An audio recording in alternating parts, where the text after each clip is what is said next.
The geography of movies. You join me today in London's West End, which features quite heavily in Season 2 of Loki. Let's take a closer look. This is Bridges Place, right next to the English National Opera.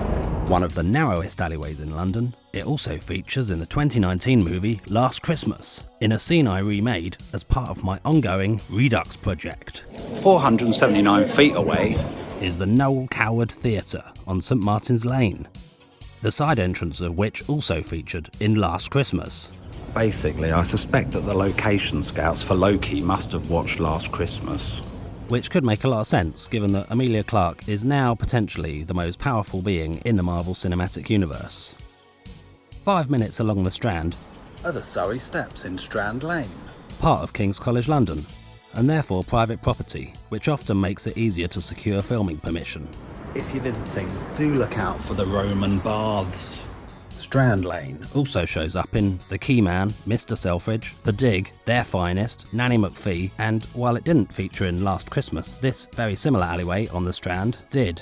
The Surrey Steps are also just off Surrey Street, where this shot from Thor 2 was filmed.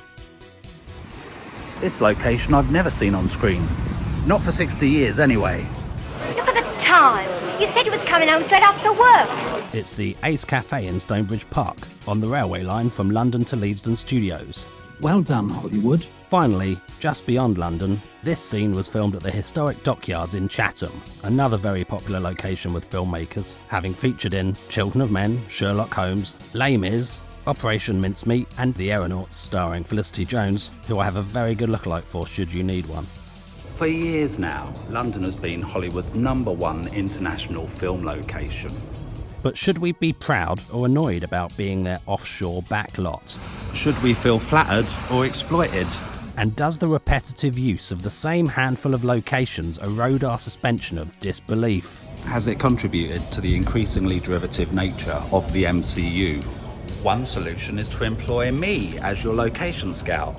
I have a keen eye for detail and an encyclopedic knowledge of unusual locations. I'll be back soon with more movie location action.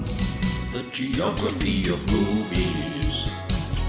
The geography of movies.